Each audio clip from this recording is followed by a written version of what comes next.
ಶಾಂತಿ ಓಂ ಶಾಂತಿ.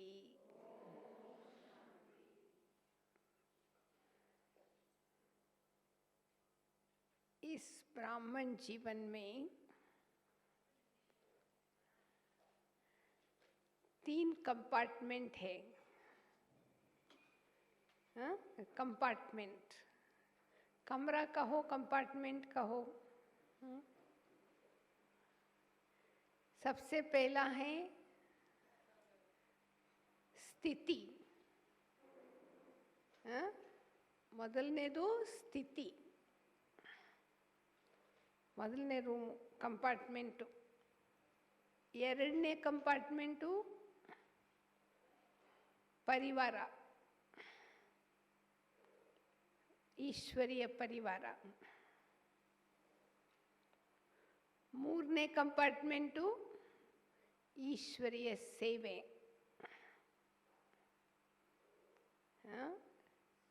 ಸ್ಥಿತಿ, ಪರಿವಾರ, ಸೇವೆ. ಈಗ ಅನೇಕ ಸಾರಿ ನಾವು ನೋಡಿದ್ದೀವಿ, ಪರಿವಾರದ ಕಾರಣದಿಂದ ನಮ್ಮ ಸ್ಥಿತಿ ಕೆಟ್ಟೋಗುತ್ತೆ. ಯಾವಾಗ ನಮ್ಮ ಸ್ಥಿತಿ ಮೇಲೆ ಕೆಳಗಾಗುತ್ತಲ್ಲ, ಆವಾಗ ಪರಿವಾರದ ಮೇಲೆ ದೂರ ಆಗ್ತೀವಿ. ಅಥವಾ ಈಶ್ವರೀಯ ಸೇವೆ, ಸೇವೆ ಮಾಡಿದ್ರೆ ಮಾಯ ಬರುತ್ತೆ, ಸೇವೆ ಮಾಡಿದ್ರೇ ಸಂಸ್ಕಾರಗಳ ಸಂಘರ್ಷ ಆಗುತ್ತೆ, ಸ್ಥಿತಿ ಕೆಟ್ಟೋಗುತ್ತೆ. ಅದಕ್ಕೆ ನಾನು ಸೇವೆನೂ ಮಾಡಲ್ಲ, ಪರಿವಾರದ ಸಮೀಪದಲ್ಲೂ ಬರಲ್ಲ. ನಾನು ಒಬ್ಬಳೇ ಇದ್ಕೊಂಡು ನನ್ನ ಸ್ಥಿತಿ ಮಾಡ್ಕೋತೀನಿ ಚೆನ್ನಾಗಿ ಅಂತ. ಅದು ಸರಿನಾ?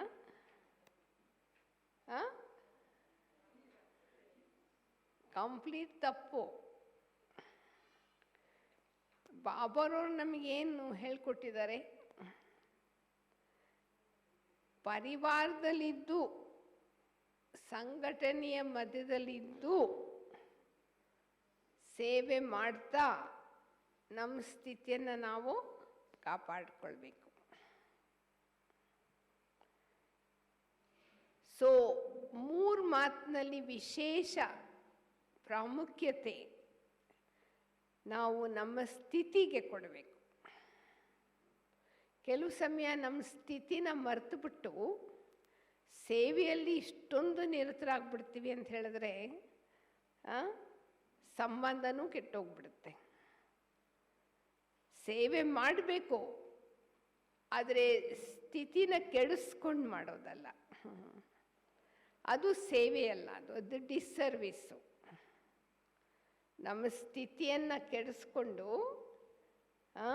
ಸೇವೆ ಮಾಡಿದ್ರೆ ನಮಗೇನೂ ಪ್ರಾರಬ್ಧ ಸಿಗಲ್ಲ, ಅದರಿಂದ ನಮಗೇನೂ ಸಹ ಫಲ ಸಿಗಲ್ಲ. ಅದಕ್ಕೆ ವಿಶೇಷವಾಗಿ ಮೊದಲು ಇಂಪಾರ್ಟೆನ್ಸ್, ಪ್ರಾಮುಖ್ಯತೆ ನಾವು ಯಾವುದಕ್ಕೆ ಕೊಡಬೇಕು? ನಮ್ಮ ಸ್ಥಿತಿ. ಸ್ಥಿತಿ ಚೆನ್ನಾಗಿತ್ತು ಅಂತ ಹೇಳಿದ್ರೆ ಸಂಬಂಧ ಹೇಗೆ ಇರಲಿ, ಸೇವೆ ಇರಲಿ ಅಥವಾ ಇಲ್ಲದೇ ಇರಲಿ, ನಮಗೆ ಅದರದ್ದೇನು ಅಂತರ ಏನೂ ಬರಲ್ಲ. ಯಾಕೆಂದರೆ ನಾವು ಅದನ್ನು ಆಧಾರ ಮಾಡಿಕೊಂಡು ಸೇವೆ ಮಾಡ್ತಿಲ್ಲ. ನಮ್ಮ ಸ್ಥಿತಿ ನಮ್ಮ ಪುರುಷಾರ್ಥದ ಆಧಾರದ ಮೇಲೆ. ಅದಕ್ಕೆ ವಿಶೇಷವಾಗಿ ಪ್ರತಿಯೊಂದು ಮುರಳಿಯಲ್ಲೂ ಸಹ ಬಾಬಾರವರು ವಿಶೇಷವಾಗಿ ಸ್ಥಿತಿಯ ಬಗ್ಗೆ ಅನೇಕ ಸಾರಿ ನಮ್ಮ ಧ್ಯಾನವನ್ನು ಸೆಳೆದಿದ್ದಾರೆ. ನಾವು ಸ್ಥಿತಿಯ ಆಧಾರ ಏನು? ಸ್ಥಿತಿ ಯಾವ ಆಧಾರದ ಮೇಲೆ ನಾವು ಮಾಡ್ಕೋಬೋದು? ಸ್ಥಿತಿಯ ಆಧಾರ ಸ್ಮೃತಿ. ನಿಮ್ಮ ಮನಸ್ಸಿನಲ್ಲಿ ಯಾವ ರೀತಿ ಸ್ಮೃತಿ ಇರುತ್ತೋ ಅದೇ ರೀತಿ ನಿಮ್ಮ ಸ್ಥಿತಿ ಆಗುತ್ತೆ. ಆ ಸ್ಥಿತಿಯಂತೆ ನಿಮ್ಮ ವೃತ್ತಿ, ಸ್ಥಿತಿಯ ಸಂಬಂಧ ವೃತ್ತಿ. ವೃತ್ತಿ ಹೇಗಿರುತ್ತೆ ಹಾಗೆ ನಿಮ್ಮ ದೃಷ್ಟಿ, ದೃಷ್ಟಿ ಅಂತೆ ಸೃಷ್ಟಿ, ಇದೆಲ್ಲ ಕನೆಕ್ಟೆಡ್. ಬಟ್ ಇದೆಲ್ಲದರ ಆಧಾರ ಸ್ಮೃತಿ. ಎಷ್ಟೆಷ್ಟು ನಾವು ನಮ್ಮ ಸ್ಮೃತಿಯನ್ನ ಆತ್ಮೀಯ ಸ್ಮೃತಿಯ ಅಭ್ಯಾಸ ಮಾಡ್ತೀವಿ. ಬರೀ ಸ್ಮೃತಿ ಮಾತ್ರ ಅಲ್ಲ, ಸ್ಮೃತಿ ಸ್ವರೂಪ. ಬರೀ ಸ್ಮೃತಿ ಅಲ್ಲ. ಈಗ ನಾವೇನು ಮಾಡ್ತಿದ್ದೀವಿ ಅಂದರೆ ಸ್ಮೃತಿ ವಿಸ್ಮೃತಿ ಆಟ ಆಡ್ತಿದ್ದೀವಿ. ಖೇಲ್ ಕರ್ ರಹೆ ಹೈ, ಕಭಿ ಸ್ಮೃತಿ ಕಭಿ ವಿಸ್ಮೃತಿ, आंख मिचोनी का खेल. हाँ, तो वो हमको स्थिति बनाने नहीं देंगे, क्योंकि हमारी स्थिति कोई न कोई आधार पर होता है.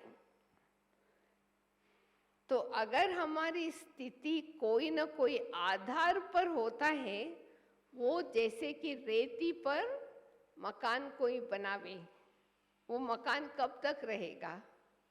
अभी अभी गिर जाएगा. तो हमारी स्थिति हमारी स्मृति के आधार पर,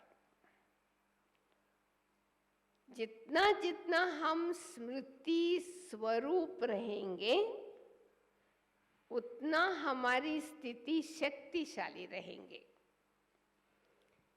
तो सबसे पहले हम अपनी स्थिति को कम से कम सकारात्मक बनाएं. शक्तिशाली बाद में, पहले सकारात्मक. अपनी स्थिति बनाने के लिए हमारी स्मृति सदैव सकारात्मक रहे.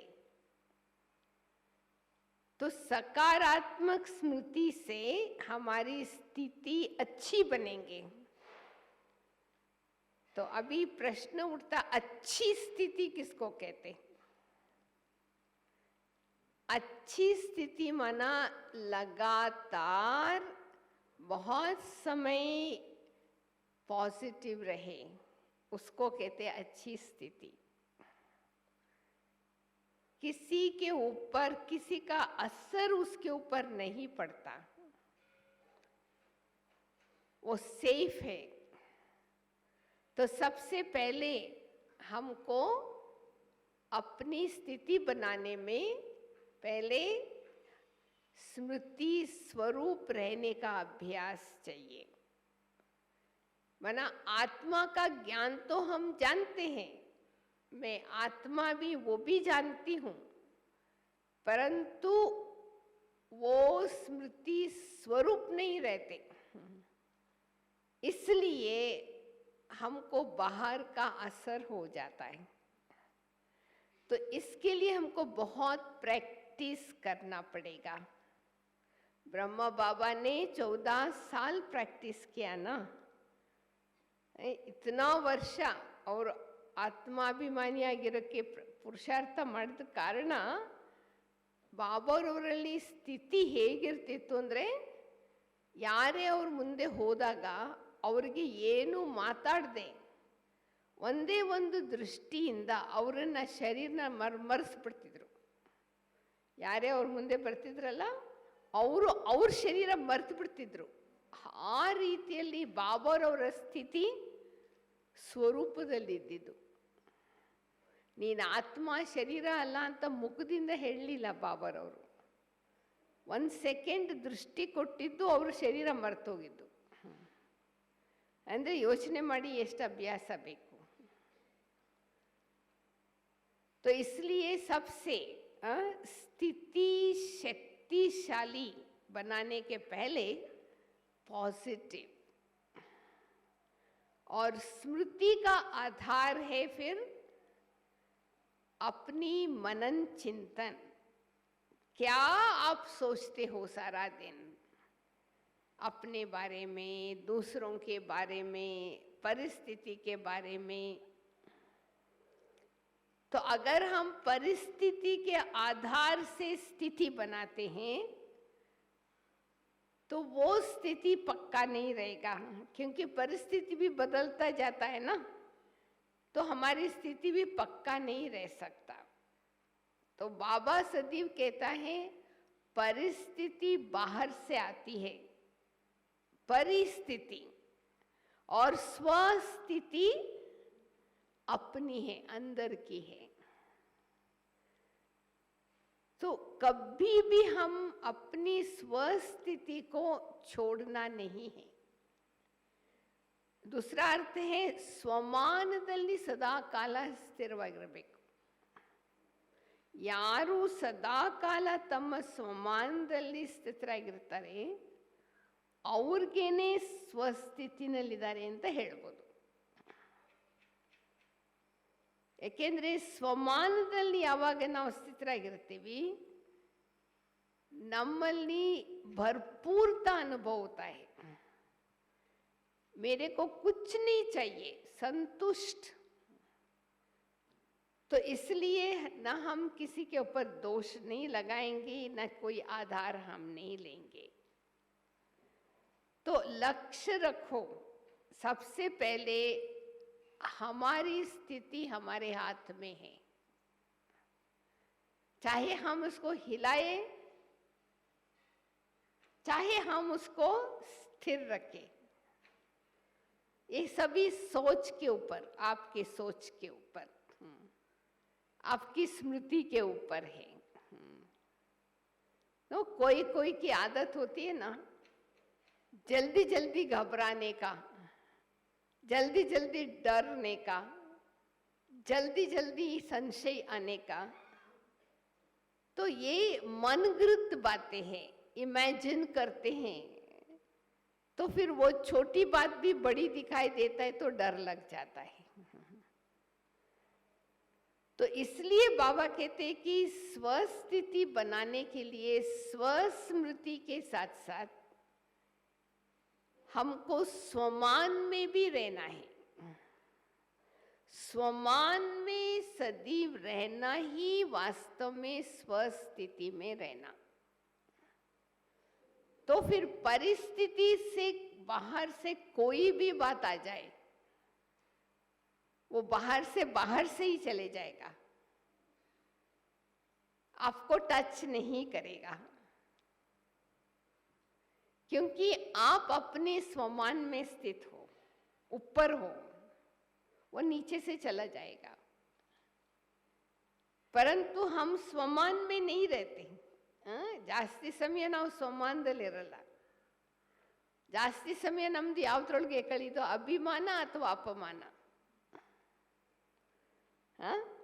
ಬೇರೆಯವರು ಅಪಮಾನ ಮಾಡಿದ್ರು ನನಗೆ ಅಂತ ದುಃಖ, ಅಥವಾ ಅವ್ರಿಗೆ ತಮ್ಮ ಅಭಿಮಾನದ ಬಗ್ಗೆ ನನ್ನಂತೆ ಇನ್ಯಾರು ಇಲ್ಲ, ನಾನೇ सबसे शक्तिवान, ये रॉन्ग है. तो स्थिति हमको बनाना है, बनाया नहीं है. जैसे अभी देखो कोई नाटक होता है ना, वहां पर स्टेज होता है. वो स्टेज के ऊपर एक्टर्स तब खड़ा हो सकता है जब वो स्टेज स्ट्रांग है तभी. अगर वो स्टेज ही हिलता रहे तो खड़ा होने वालों की स्थिति कैसे होगा?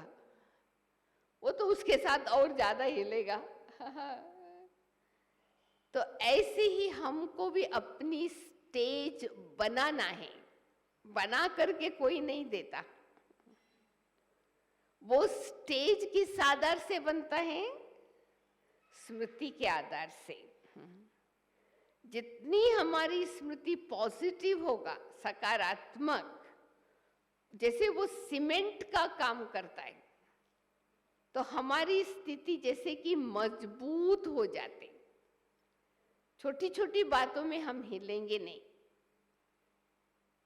तो स्थिति को मजबूत बनाने के लिए सबसे बड़ी बात चाहिए निश्चय बुद्धि. तभी तो कहा जाता है ना, निश्चय बुद्धि विजयंती. तो जब हमारी बुद्धि में पूरा निश्चय है, विश्वास ही यही भगवान है, तो उस भरोसे से, उस भावना से हम चलते हैं, तो बुद्धि की शक्ति से स्थिति मजबूत हो जाती है। निश्चय, संशय बहुत खराब है, वो तो कैंसर से भी बदतर बीमारी है संशय। तो सबसे पहले निश्चय के आधार से हम अपनी नींव डालें, ये फाउंडेशन। फिर कोई भी इमारत खड़ा करना होता है तो फिर वो पिलर्स लगाते हैं ना, मेन पिलर्स, जिसके ऊपर वो मकान वो बना सके। वो कौन सी 4 पिलर्स? पहले है दृढ़ता, डिटर्मिनेशन, और तीसरा है धैर्यता। हमारे ब्राह्मणों में धैर्यता की बहुत कम है, पेशेंस। और चौथा है बहुत इंपॉर्टेंट, कंसंट्रेशन। तो faith, determination, concentration and patience, अगर ये 4 स्तंभ होगा तो आप अपनी स्थिति को मजबूत बना सकते हो। इनमें से 4 में से एक भी मिसिंग होगा तो आपका सीट हिलेगा।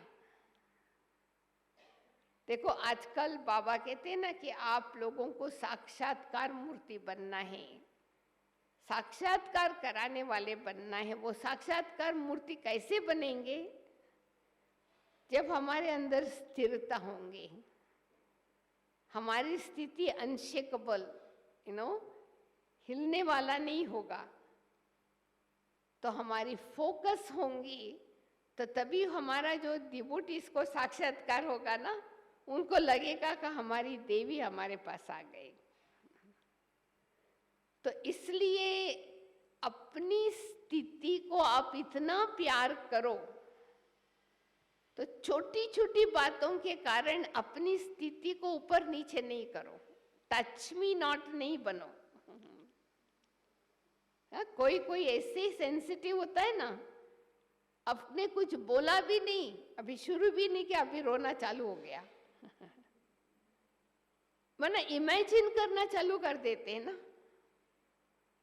तो इसके लिए हमको थोड़ा सा सेंसिबल बनना है, तो छोटी छोटी बातों के कारण जल्दी दुख नहीं लेना है।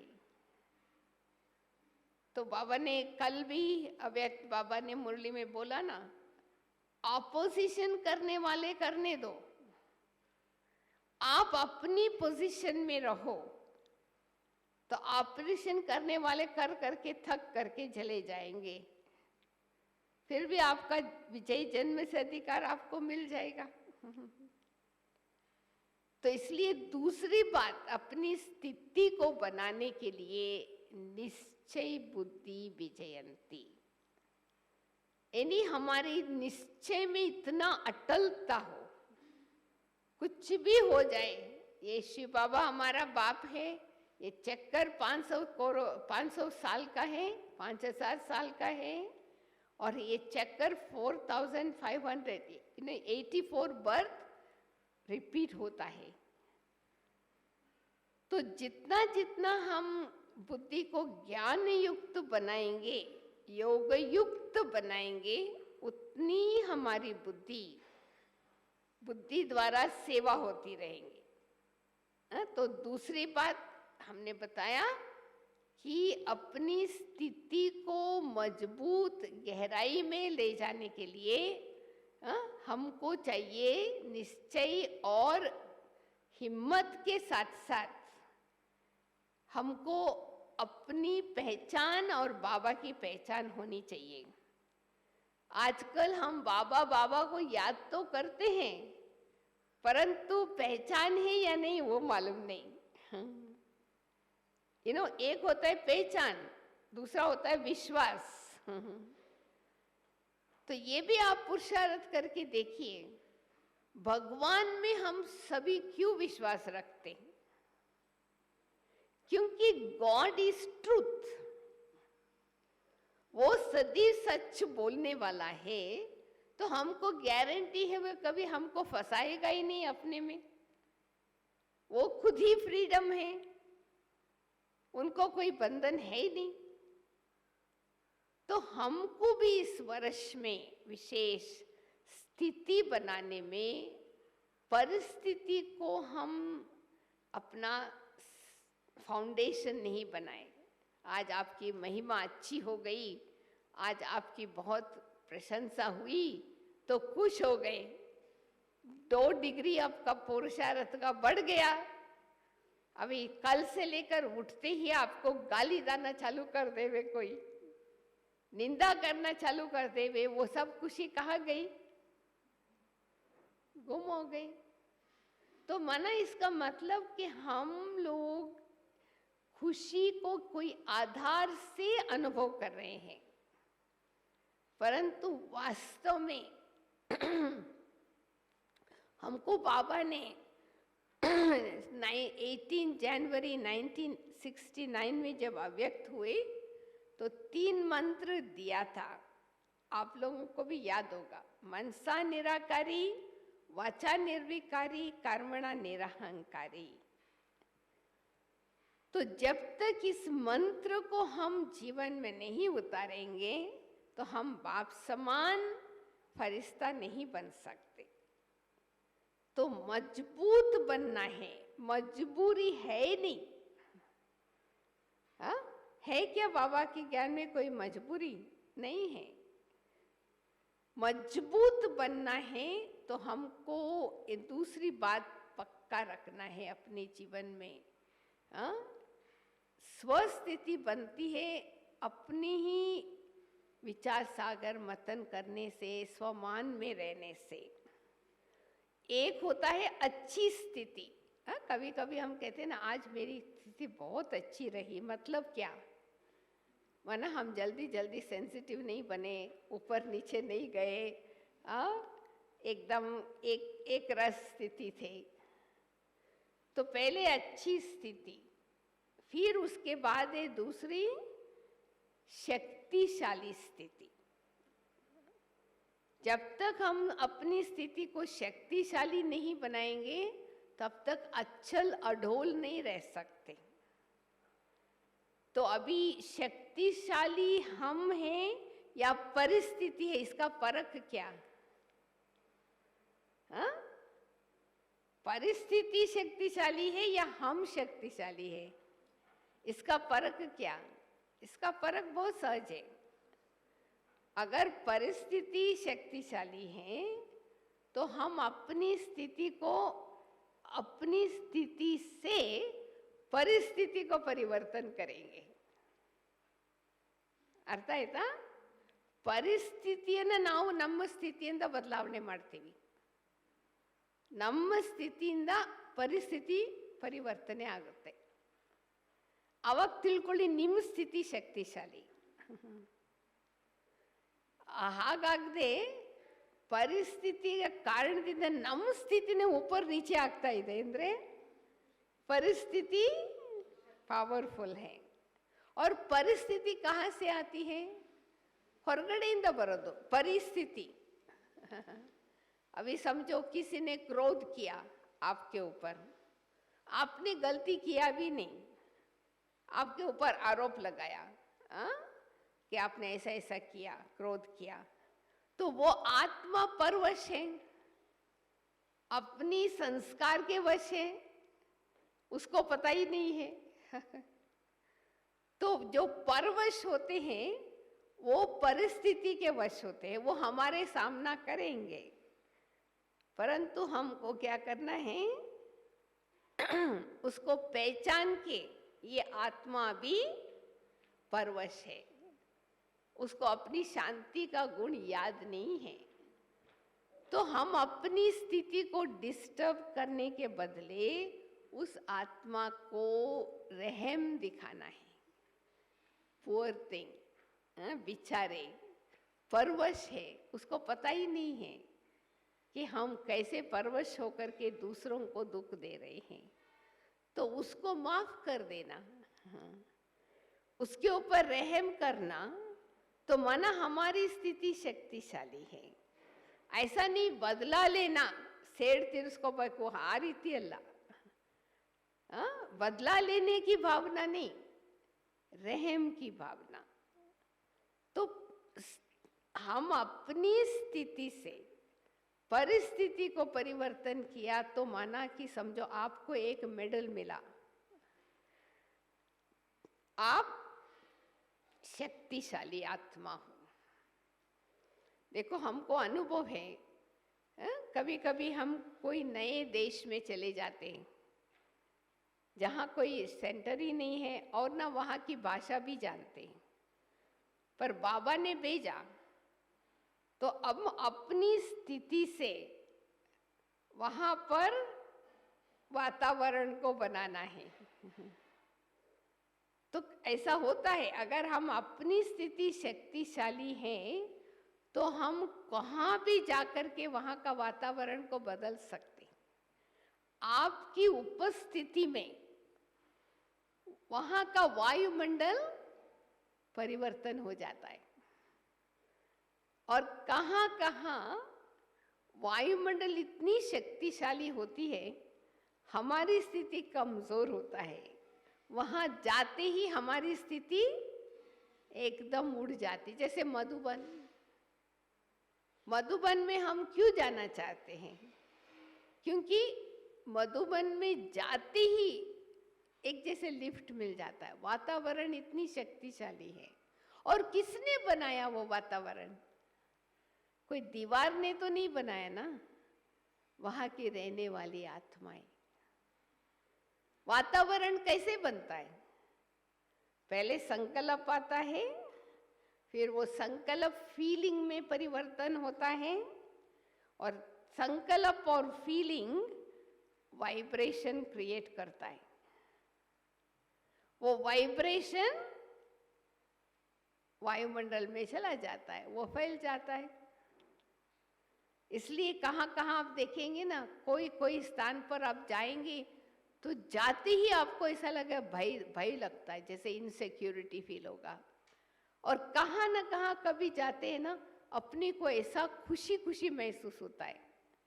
कारण क्यों? वातावरण, क्योंकि वहाँ जो रहते हैं ना आत्माएं, उनकी जो वाइब्रेशन है वो फैलता है।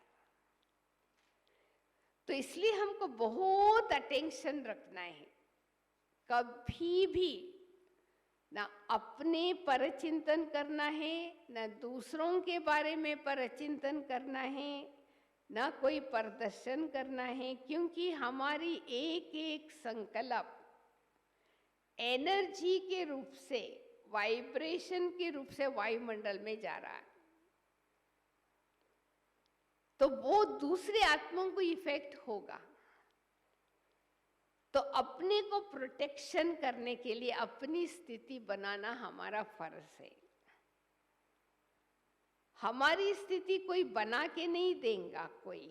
हाँ, अभी भी आप जब भी शरीर छोड़ेंगे ना, क्या ले जाएंगे साथ में? अपनी स्थिति। उसके आधार से आपका भविष्य पद मिलेगा। तो इसलिए पहले अच्छी स्थिति बनाओ, फिर शक्तिशाली स्थिति, फिर उसके बाद है श्रेष्ठ स्थिति, जिसको बाबा कहते हैं अचल, अडोल और स्थिर। अंगद के लिए बताते हैं ना, रावण उसको हिला नहीं सका, वरना इतना वो स्ट्रॉन्ग थे अंदर से, उसको हिला ही नहीं सके। तो हम भी अपनी स्थिति को वर्तमान समय ऐसे अचल अडोल बनाना है। जल्दी जल्दी डाउट ने आ जाना, जल्दी जल्दी व्यर्थ संकल्प चला देना, तो एक बार स्थिति बिगड़ गई ना, फिर को बनाने में बहुत टाइम लगता है। और कभी भी हम कंप्लेन न करें, इसके कारण मेरी स्थिति बदल गई, ये सेवा के कारण मेरी स्थिति बदल गई। दादी गुलजार तो कहती थी, अगर आप समझो कोई ने कुछ कहा आपको, उसके कारण आपकी स्थिति बिगड़ गई, तो वो बात को छोड़ दो, पर खुशी नहीं छोड़ो। खुशी जैसा खुराक नहीं है। उसने कहा तो हमने अपनी खुशी को क्यों बेच दिया? ये तो हमारी प्रॉपर्टी है, कहने वाला कहने दो। हम इतनी ऊंची स्थिति पर बैठे थे अभी अभी, क्यों हम छोड़ देते? तो इसके लिए अपनी स्थिति को अचल अडोल बनाने के लिए परसों वरदान में बाबा ने कहा था, सिर्फ एक शब्द याद करो, वो है एक। एक ही शब्द याद करो, एक। उसमें 5 प्रकार की एक आ जाता है। तो सबसे पहले एक माना एक, एकांत, एकांत, सॉलिट्यूड। दूसरा एक माना एक रस, और तीसरा एक माना एक एकाग्रता, और चौथा एक नामी और इकोनॉमी। ये 5 बातें ही हमारी स्थिति को बना करके रखने में मदद करता है। एकाग्रता, एकांतवासी, एक रस, इकोनॉमी और इकोनॉमी, एक नामी और इकोनॉमी। इकोनॉमी का मतलब क्या? कम खर्च वाला नशीन। तो आप ये प्रयोग करके देखो। जल्दी जल्दी व्यर्थ संकल्प नहीं चलाओ, जल्दी जल्दी संशय रूपी संकल्प नहीं चलाओ। थोड़ा सा धैर्य धरो। आपको भले अच्छा ही दिखाई ना देवे बिगिनिंग में, पर आपको विश्वास है जो कुछ होता है संगम युग में उसमें भलाई ही भलाई है। तो इसलिए हमको स्थिति को डावाडोल करने की जरूरत नहीं। सब कुछ अच्छा है, बुरा हो नहीं सकता। देखो ब्रह्मा बाबा ने क्या क्या परिस्थिति सामना की। लोगों ने कोशिश किया कि लाखा भवन को हम आग लगा देवे। अपोजिशन पार्टी ने रातों रात उन्होंने आग लगाया भी, परंतु 12 बजे बाबा ने शिव बाबा को जगा दिया। उठो, अपनी मकान को देखा। फिर बाबा ने 200 यज्ञ वत्सों को बुला दिया।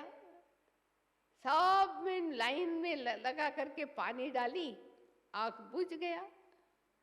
दूसरे दिन वो अपोजिशन वालों ने आकर के देखा, कुछ हुआ ही नहीं। तो यानी हमको इतना विश्वास चाहिए एक में। तो अपनी स्थिति बनाने के लिए इसलिए कहते हैं एक बल एक भरोसा। वरना अगर आपको शक्ति लेना है तो उनके एक के ऊपर भरोसा और एक से बल। देखो द्रौपदी की कहानी सुनाते हैं ना, उसने जब दुर्योधन ने उनको मानभंग किया सभा में, वो एक हाथ ऊपर करके कृष्ण को पुकारा तो भी उसको सहायता नहीं मिली ना। पर दोनों हाथ जब ऊपर कर दिया तो 21 साड़ीज मिल गए उसको। इसका मतलब क्या कि हम भगवान में इतना विश्वास रखें, तो वो जरूर उससे हमको मदद मिलेगा। तो उसके लिए एक विशेष गुण की जरूरत है, वो है धैर्यता। तो कभी कभी हम जल्दी में रहते हैं, भगवान अभी अभी हमको मदद कर लेवे, और जिस प्रकार से हम सोचते हैं उसी प्रकार से हमको मदद करे, वो नहीं हो सकता। अगर आपने दिल से पुकारा है बाबा को, मदद जरूर करेगा, परंतु जिस ढंग से आपने एक्सपेक्ट किया वो नहीं हो सकता। तो हमको थोड़ा सा धैर्यता चाहिए। तो जिसके पास धैर्यता का गुण है ना, कहते हैं उनको सब प्रकार का मीठा फल मिलता है। Patience bring sweet fruits. अगर अधैर्यता है, वेट नहीं कर सकते, तो कच्चा फल खा के पेट का दर्द होता है, बीमार हो जाते। तो कभी कभी हमारी स्थिति इसलिए ऊपर नीचे होता है क्योंकि हम कोई भी सेवा करते हैं तो उसका इंस्टेंट रिजल्ट एक्सपेक्ट करते। इंस्टेंट तो कभी मिले ना मिले। और चौथी बात है, अगर हमारी स्थिति को मजबूत बनाना है तो हमको शक्तियों का सहयोग चाहिए, खास 8 शक्तियों की। 8 शक्तियों का जब तक हमको सहयोग नहीं है तो हम अपनी स्थिति को मजबूत नहीं बना सकते। जैसे दादी जान की मिसाल देती थी, ये छतरी होती है ना, उसमें 8 स्पाइक्स होता है, तभी वो आपको धूप में छाया देती है। वो अगर एक भी राड निकल गया तो वो छतरी कोई काम का नहीं है। तो हमको भी देखना है हमारी स्थिति मजबूत किस आधार से बनती। सब नियम, संयम, मर्यादाएं सुबह से लेकर रात तक बाबा ने जो दिया है उसको एक्यूरेट फॉलो करना। तो ये ही आपकी प्रोटेक्शन है। और जो नियमों को प्रोटेक्ट करते हैं उनका प्रोटेक्टर बाबा होगा ही, अंडरस्टूड है। हम तो कोई भी बात यहाँ पर ब्लाइंड फेथ से तो नहीं करते हैं ना, करते हैं फेथ परंतु समझ करके। तो इसलिए छोटी छोटी बातों में जो हमारे सामने आजकल आता है ना, तो हमको टच मी नॉट प्लान नहीं बनना है। जुमी जंगमी जुर्मी जुर्मी कहते हैं ना, तो उसको टच करने से वो ऐसा विल्ट हो जाता है। तो हमको ऐसा नाजुक नहीं बनना है, इतना डेलिकेट नहीं बनना है, परंतु बनना भी मजबूत। डेलिकेट भी नहीं बनना है तो क्या करें। तो बाबा ने भी बता दिया परसों मुरली में कि गोल्ड बन जाओ। और गोल्ड कौन बनता है? जिसके अंदर मोल्ड करने की शक्ति हो। हाँ, हर एक अपने आप से पूछे कि हमारे अंदर मोल्ड करने की शक्ति है, या हम समझते हैं कि हम जो बोलते हैं वही राइट है, बाकी सब रॉन्ग है। तो जितना जितना हमारे अंदर मोल्ड होने की शक्ति होंगे ना, उतना उतना हम परिस्थिति को परिवर्तन जल्दी करेंगे और अपनी स्थिति को हम एक रस रह सकते। क्योंकि जब तक हमारे जीवन में एकाग्रता नहीं है, एकांतवासी बनने की आदत नहीं है, तब तक हम कर्मातीत अवस्था जो बाबा ने कहा ना, उसको हम अनुभव नहीं कर सकते, बाप समान नहीं बन सकते। तो इसके लिए मैं तो ये कहना चाहती हूँ कि विषय तो बहुत अच्छा है, एक बल एक भरोसे के आधार से कैसे हम अपनी स्थिति को मजबूत बना सके ना। उसके पहले भी हमको ये देखना है कि हम अपनी जीवन में संपूर्ण समर्पण हैं। भले आपको कोई सेंटर पर आने के लिए नहीं कहते, पर जहाँ पर भी हो, आप पुराने संस्कार के वश, पुराने स्वभाव के वश तो नहीं है। वशीभूत होना ही वास्तव में माया का मुरीद बनना। तो इसलिए हमको चेक करना है कि हम स्वराज्य अधिकारी होकर के चलते हैं सारा दिन, यानी अपने आप के मालिक। तो फिर हम जो शक्ति जिस समय चाहिए वो शक्ति उस समय हम यूज कर लेते हैं। तो वही शक्ति जो अपोजिशन करते थे अभी वो हमारे सहयोगी बन जाते। ये भी वंडर है ना, कल जो हमारे शत्रु थे आज हमारे मित्र बन गए। क्या जादू किया बाबा ने, सच ज्ञान सुनाया और कुछ नहीं। तो इसके लिए हमको अभी से लेकर बाबा ने कल भी पता नहीं आज कभी भी कहा कि अगर हम योग से पाप को दग्ध नहीं करेंगे, पवित्र आत्मा नहीं बनेंगे, तो भविष्य में भी हमको पवित्र आत्मा बनने के लिए थोड़ा सा मेहनत करना पड़ता है। तो इसके लिए अपनी स्थिति को संभालो। कोई भी कुछ कह देवे, कुछ भी हो जाए, स्थिति तो अंदर की है और हमारी है। तो पहले स्थिति, उसके बाद है बाबा। मैं कभी कभी लोगों से पूछती हूँ, आप बाबा को कितना प्यार करते हो? ऐसा ऐसे दिखाते, इतने इतने इतने इतने। तो फिर अचानक क्यों बाबा को छोड़ के चले गए? इतनी प्यार लुटाने वाले, इतनी प्यार पाने वाले कैसे कहां बाहर चले गए? माया ने बुद्धि का ताला बंद कर दिया। तो माया कहां से आती है? या तो सिर से आती है तो पांव से आती है।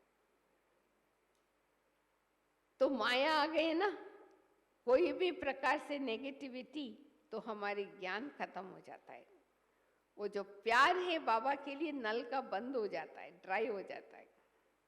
So you have to stall all the way from one scratch one. तो इसके लिए हमको अभी से लेकर अपनी स्थिति को बहुत संभाल करनी है, क्योंकि हम सभी बहुत मेहनत करके कोई स्थिति बनाते हैं। जैसे कोई कहावत है ना, मकान बना के देखो, लड़की की शादी करके देखो।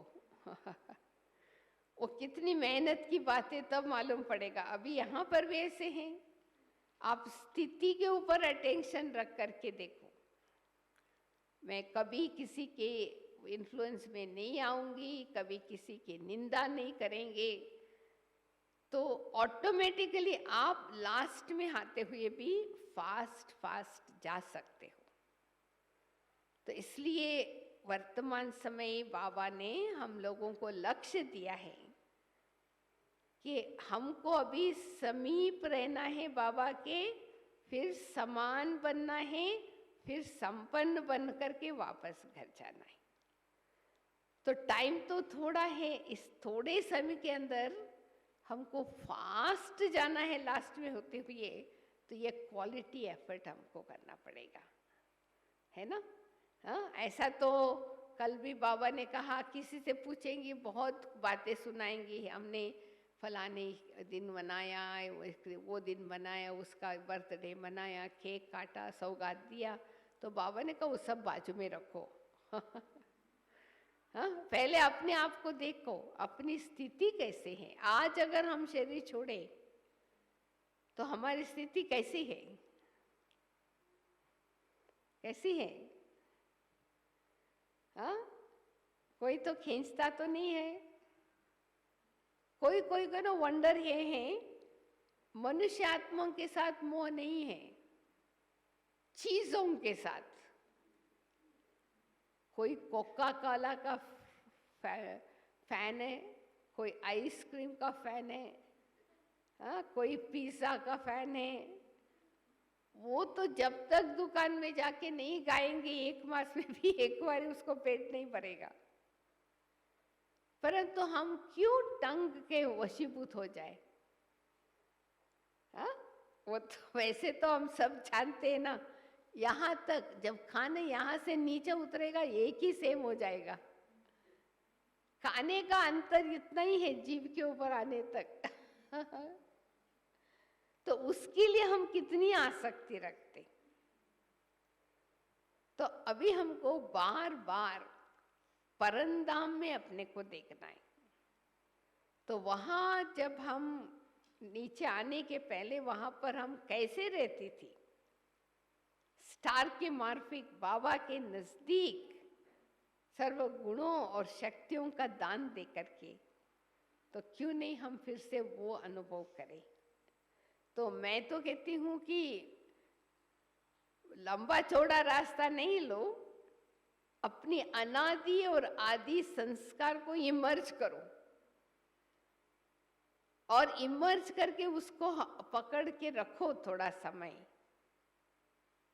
फिर जब वापस आएंगे शरीर में, आपको ऐसा लगेगा कि ये मेरा संस्कार नहीं है, तो पराया है। जब तक आप अपनी संस्कारों को पराया नहीं समझेंगे, तब तक आपको वैराग्य नहीं आएगा। लेके लेके रखते रहेंगे। तो जबकि हमारा कंसर्न ही नहीं है, तो हम क्यों परचिंतन करें ना। तो इसके लिए जितने भी समय हम मधुबन में रहते हैं, तो ये चेक करके जरूर देखें हम समय को कितना सफल कर रहे हैं। या तो सफल या तो निष्फल। तो क्या चाहिए आपको? सबको चाहिए सफलता। तो सफलता का हार गले में किसका पड़ेगा? किसका पड़ेगा? जो कभी भी हार नहीं खाते, कभी अपनी स्वमान से नीचे नहीं उतरते, तो वही उसको ही बलिहार कहेंगे ना। देखो हिंदी का कितना अच्छा शब्द है। हार मतलब गार्लैंड भी होता है, हार मतलब डिफीट भी होता है, और बलिहार का मतलब सैक्रिफाइस भी होता है। कोई भारतीय महिलाओं ने अपनी पवित्रता को बचाने के लिए, उन दिनों की राजा महाराजाओं से बचने के लिए कितना सहन किया, कैसे कहाँ कहाँ जाकर के उन्होंने अपना त्याग तपस्या की। तो इसके लिए हमको बहुत विश्वास चाहिए। द्रौपदी को भी विश्वास आया ना, तभी उसने 2 हाथ ऊपर उठा दिया। तो हमको भी इतना विश्वास हो, फाउंडेशन, फेथ और विश्वास दोनों एक ही कॉइन का 2 साइड है। तो पहले चालू होते हैं विश्वास से, फिर कंटिन्यू होता है, पहले चालू होता है फेथ से, फिर विश्वास, फिर उसके प्रारब्ध, उसके बाद हमको प्रारब्ध मिलेगा। तो इसलिए मैं समझती हूँ, तो हमको एक एक सेकंड भी सफल करना चाहिए। इकोनॉमी से कम खर्च वाला नशीन, ये ब्रह्मा बाबा की फेवरेट स्लोगन है। कम सोचो और प्राप्ति ज्यादा करो। ऐसा नहीं ज्यादा सोच लो, प्राप्ति कुछ भी नहीं है, तो डिसअपॉइंट हो जाते हैं ना। तो इसलिए मैं समझती हूँ आपको भट्टी में बाबा ने बुलाया है, ऐसे ऐसे सूक्ष्म चेकिंग करो, क्योंकि कोई आत्मा को जाने का कोई भरोसा नहीं है, कभी भी कुछ भी हो सकता है। तो इसके लिए हम एवर रेडी रहे। समय के पहले जो रेडी होता है उसको कहते हैं एवर रेडी। अगर समय के बाद हम होते तो हमारा फर्स्ट ट्रेन तो छूट जाएगा। तो इसके लिए मैं तो आप सबसे यही रिक्वेस्ट करती हूँ कि इस भट्टी को ऑर्डिनरी रूप से न लेवे, ये पर्सनल ट्रांसफॉर्मेशन का टाइम है। तो जिन एरिया में हमको अभी तक कमी दिखाई देते थे, उनको इस बारी हम निकाल करके परिस्थिति को जला करके जाए, ताकि हम नेक्स्ट ईयर आएंगे तो हमको युद्ध नहीं करना पड़ा, स्मूथ जर्नी हो जाएगा। आपको पसंद है? पसंद है? तो कल बाबा को क्या बताएंगे, कल क्या बाबा को क्या कहा, कल बाबा जब आए थे तो बाबा ने कहा ना, बाबा ने तो सुन लिया सबकी।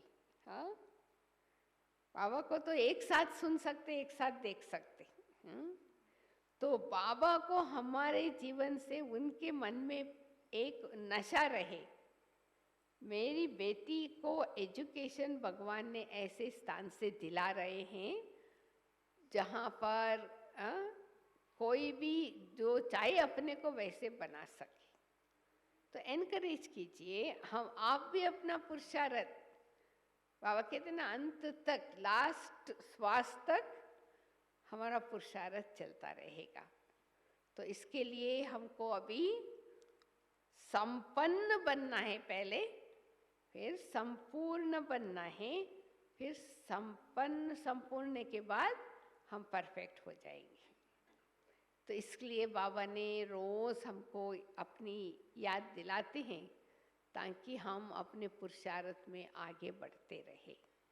तो आप चेक करके देख लीजिए, तो पुरुषार्थ समय के आधार से चल रहे हैं या हमारे आधार से टाइम चल रहा है? तो कभी फिर आप ये नहीं कहेंगे कि हमको टाइम नहीं था। टाइम तो बहुत है। It depends on how you use it. If you don't use it, you lose it. तो इसलिए हम तो बहुत खुशी है आप सभी आए यहाँ फिर से। उम्मीद है कि आप ज़रूर 7 days कोर्स लेंगे और उसके बाद रोज़ सुबह शाम को हमारे पास मुरली का क्लास होता है, भगवान का महावाक्य सुनते हैं, वो आपको भी चांस मिलेगा। ठीक है? ओम शांति, ओम शांति। एनीबडी, किसी को कुछ प्रश्न पूछना हो तो पूछ सकते, क्योंकि ये जो योग बट्टी चल रहे हैं ना, ये सिर्फ 2-3 घंटे का बात नहीं, ये आपको ट्रेनिंग दे रहा है कि सारे दिन के अंदर हम योग युक्त होकर के रहने से वो भी हमारी मनसा के खाते में जमा हो जाएगा। आज सुना ना अव्यक्त सिग्नल, कितना आपने मन में ज्ञान का खजाना जमा किया है, गुणों का, शक्तियों का। तो एक बारी मोहिनी बहन आएंगे तो फिर बाबा को भोग लगाएंगे, उसका बाबा का मैसेज भी सुनेंगे, तो हमको ऑटोमेटिकली शक्ति मिलता जाएगा। तो इसके लिए जो परिवर्तन आपको करना है इस बट्टी में कर लीजिए। Golden chance never repeats. ये तो डायमंड चांस है, गोल्डन चांस भी नहीं। तो इसलिए हम अपने आप को चेकिंग करें और जो बाबा होमवर्क देता है वो हम करें। भले हम 100% सक्सेसफुल नहीं है तो गिव अप नहीं होना, try try try till you succeed. तो इसलिए इस प्रकार से अगर हम आगे बढ़ते जाएंगे तो हमको बहुत कुछ प्राप्ति होंगे, हम प्राप्ति स्वरूप बन जाएंगे। ओम शांति। एनीबडी, किसी का मन में कोई प्रश्न तो नहीं है?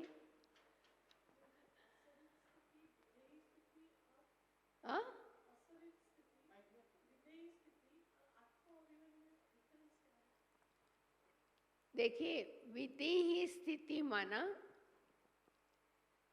देह में रहते हुए देही, तो मतलब कि हम अपने बाबा ने जो भी स्वमान की टाइटल दिया है उस स्वमान की स्थिति के सीट पर बैठ करके इस शरीर रूपी गाड़ी को हम चलाए, तो फिर हम शरीर में होते हुए भी शरीर से अनटच्ड रहेंगे। ये भी एक कला है ना।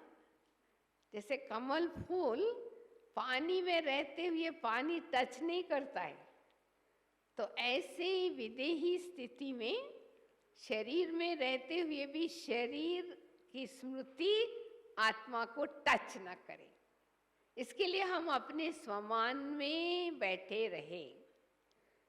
सेफ्टी प्लेस है। हाँ, और दूसरा क्या प्रश्न था? अशरीरी का मतलब है कि जीते जी मरना। तो ये जैसे जयंती बहन बता रही थी ना, ये हमारा 84th बर्थ है। अभी तक हमारा हिसाब किताब इतना है, तो 83 बर्थ का भी हिसाब किताब कभी हमारे सामने आ जाता है। 84th का तो चुक तो करना ही है, पर 83 का भी हमने पूरा चुक तो करके पूरा नहीं किया है, वो भी कभी कभी हमारे सामने सामना करेंगे। तो अटेंशन अभी रखे, जो कर्म का आपने कर दिया, पास्ट में कर लिया, अब भी हम अटेंशन रखें कि हमारे से कोई भी ऐसा कर्म ना हो जो विकर्म के खाते में जाए। इसलिए स्लोगन क्या याद रखना? सोचने के पहले, बोलने के पहले पहले सोचो और फिर बोलो। करने के पहले पहले कॉन्सिक्वेंसेस से देखो। अगर उससे हमको कोई लाभ नहीं मिलता है तो वो काम नहीं करो।